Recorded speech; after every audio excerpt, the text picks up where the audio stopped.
Je suis conseiller juridique à l'Association française des sclérosés en plaques et à ce titre, j'organise des permanences téléphoniques pendant lesquelles les personnes atteintes, les proches, les aidants, enfin, toute personne quasiment, peut m'appeler pour me poser des questions sur une approche juridique, effectivement, un lien direct ou pas avec son affection. Alors, dans les conférences que je fais en général, je choisis tout ce qui a un lien direct avec l'affection et je le développe en fait sur deux points.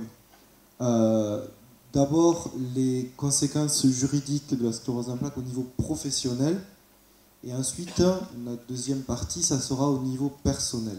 Euh, donc la sclérose en plaques, pour la plupart des gens qui en sont atteints, c'est avant tout une maladie qui oblige immédiatement à s'y connaître énormément en médecine. On accumule le plus possible de données scientifiques sur la maladie, les traitements, qu'est-ce que ça va devenir. C'est aussi une nouvelle façon de vivre au jour le jour, beaucoup de conséquences immédiates qui sont assez peu connues.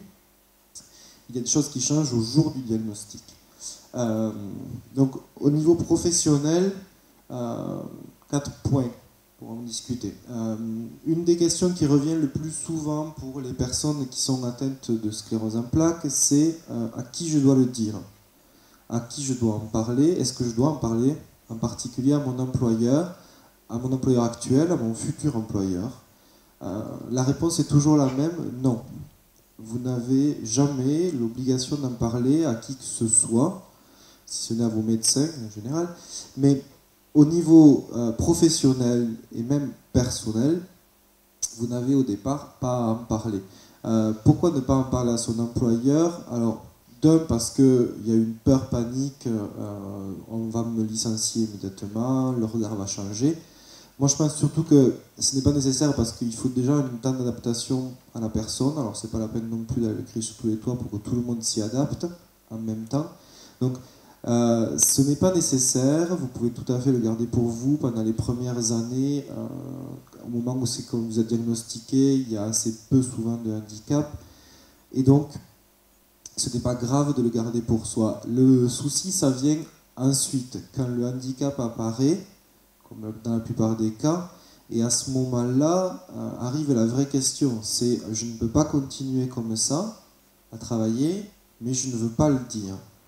Alors, c'est le fameux maintien dans l'emploi.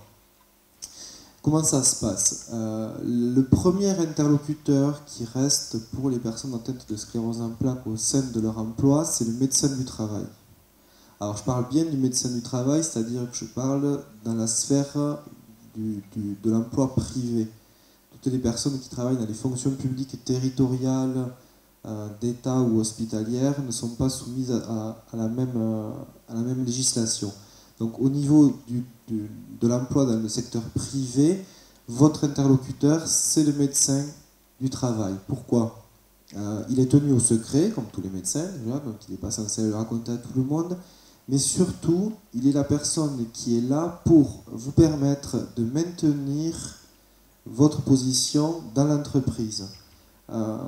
Il est la source de préconisation vis-à-vis de votre employeur. Vous n'avez plus la possibilité de vous déplacer autant. Ça arrive souvent. Les personnes qui sont VRP, elles ne peuvent plus avoir des déplacements. Les personnes qui prennent beaucoup l'avion dans la semaine aussi, ou des choses comme ça, qui ont 25 personnes sous leurs ordres avec tout un tas de responsabilités qu'elles ne peuvent plus assumer. Le médecin du travail est votre interlocuteur. Vous allez le voir, vous en discutez avec lui. Si votre médecin du travail, avec vous et avec votre médecin traitant ou votre neurologue, se mettent d'accord sur le fait qu'il vous faut un temps partiel, s'il vous faut ne travailler que le matin ou que l'après-midi, s'il ne faut plus que vous ayez de déplacement, s'il faut vous muter plus près de chez vous pour pas que vous ayez trop de trajets pour aller au travail, tout ce que le médecin du travail va décider s'imposera à votre employeur.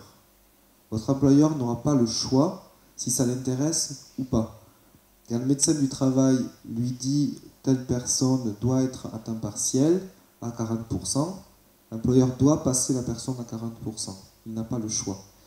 La différence avec donc, les fonctions publiques diverses et variées, où c'est que le médecin du travail n'existe pas, on appelle ça un médecin de la sécurité et de la santé assez souvent, et dont les préconisations ne sont que des conseils. Et c'est pour ça que malheureusement, beaucoup de personnes dans les fonctions publiques se retrouvent avec un médecin de la santé et de la sécurité qui dit Madame devrait être à temps partiel, et où son employeur lui dit moi ça ne me touche absolument pas, j'en ai rien à faire. Absolument. Il n'y a pas de place pour des temps partiels chez moi. Donc c'est vraiment l'avantage, il faut vraiment faire la différence entre le privé et le public. C'est-à-dire que dans le privé, tout ce que le médecin du travail dit, l'employeur doit l'appliquer. C'est une expression, quand le médecin du travail dit grenouille, l'employeur saute. Donc c'est pour ça que ça devient assez rapidement votre interlocuteur privilégié au sein de votre poste si vous êtes dans le secteur privé. Ensuite, alors moins intéressant, dans la plupart des cas, le licenciement pour inaptitude. J'en parle pas mal parce que la plupart des gens culpabilisent quand ils ne peuvent plus assurer leur fonction. C'est très français comme idée, c'est-à-dire que si vous ne pouvez plus travailler, vous êtes inutile. Et donc, puisque vous êtes inutile, c'est normal au final que votre employeur il vous vire. Non, alors, le licenciement pour inaptitude, c'est très particulier, ça existe en droit français, donc effectivement, on peut vous licencier parce que vous êtes malade, parce que vous ne pouvez plus assurer votre poste, mais ça ne se passe pas n'importe comment. Le médecin du travail vous reçoit à votre demande, jamais à la demande de votre employeur. À votre demande, il vous reçoit. Une première fois, il vous déclare inapte au sein de votre entreprise. Il vous donne rendez-vous 15 jours plus tard, par an, pour une deuxième visite médicale. Si, à cette deuxième visite médicale, il vous déclare à nouveau inapte à tout poste, à ce moment-là, s'ouvre un délai pour votre employeur de reclassement. Pendant 1 mois, il doit chercher à vous reclasser. Alors oui, effectivement, c'est particulier. Le médecin vous dit que vous êtes inapte. Votre employeur doit chercher à vous reclasser, mais c'est comme ça. Le délai de reclassement existe aussi pour le licenciement pour inaptitude. À la fin de ce délai d'1 mois, votre employeur doit vous payer à nouveau ou vous licencier. Alors, ça paraît, l'intérêt de ce genre de dispositif n'apparaît pas au premier abord, mais il faut imaginer que pendant des années, les personnes en situation de handicap n'étaient pas licenciées pour 2 raisons. La première, c'est qu'arrive un moment où c'est qu'au final, elles ne travaillaient plus, donc elles avaient 0 heure à leur compteur, et l'employeur donc leur versait 0 €, 0 centimes, mais elles étaient encore dans ce qu'on appelle le rôle de l'entreprise, c'est-à-dire l'effectif, et donc les entreprises rentraient dans l'histoire des 6% et ce genre de choses-là. Donc les modifications législatives ont fait qu'on a poussé les employeurs à licencier les personnes en situation de handicap. Ça paraît particulier au départ, mais il faut imaginer que entre rester dans une entreprise jusqu'à ce que vous démissionniez parce que vous n'en pouviez plus, et être licencié, donc toucher des indemnités de licenciement, son solde de tout compte, les indemnités de congés payés, et re-rentrer dans le système d'accès à l'emploi qu'offre Pôle emploi, la GFIP et ce genre de structure, c'est vraiment une grande différence. De la même manière, pendant des années, les fonctions publiques territoriales d'État et hospitalières avaient une technique assez biaisée, c'est-à-dire qu'elles mettaient les personnes en disponibilité. Ces personnes-là touchaient pendant 1 an leur plein traitement en restant chez elles. Les années qui suivaient, elles touchaient un demi-traitement. Et puis après, il n'y avait plus rien. Donc vous étiez dans une situation où c'est que votre employeur vous disait si un jour j'ai besoin de vous, je vous fais revenir. En attendant, vous restez chez vous. Et la personne n'était pas payée, mais n'était pas non plus au chômage, n'était pas licenciée, n'avait accès en fait à rien.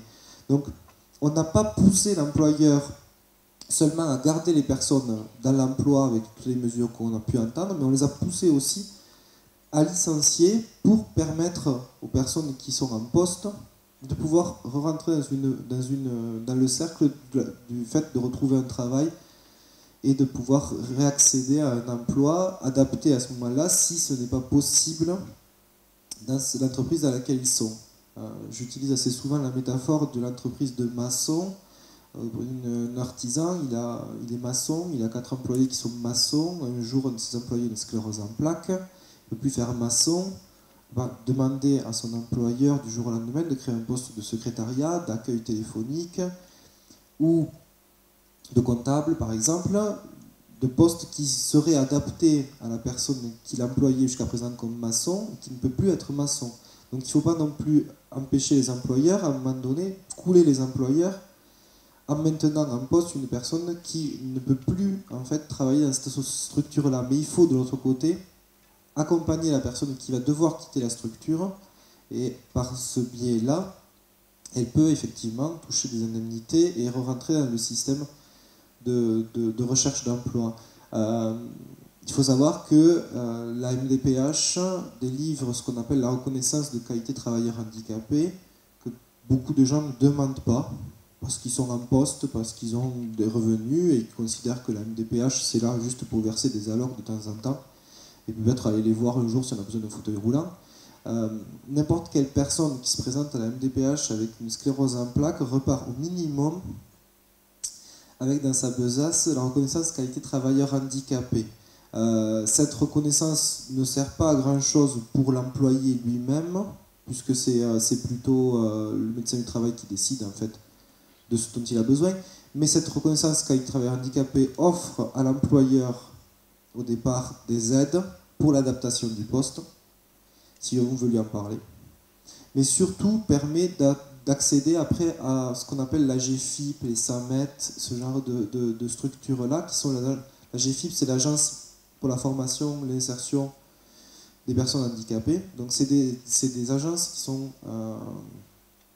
qui ne travaillent qu'avec des personnes en situation de handicap pour les aider à rester dans l'emploi. Pour le SAMET, c'est le maintien dans l'emploi, ou pour la GFIP, pour retrouver un autre emploi, se former et changer de voie si c'est nécessaire. Et donc, l'avantage du licenciement pour inaptitude permet de recommencer un nouveau cycle professionnel postérieurement à l'apparition du handicap qui empêche le premier emploi. Alors, dernier point, c'est les prévoyances. Je pense que dans les années à venir, ça sera la grosse différence entre deux personnes. Ça ne sera pas si elle travaille dans le public ou dans le privé, si elle est jeune ou vieille, si elle est malade ou en bonne santé.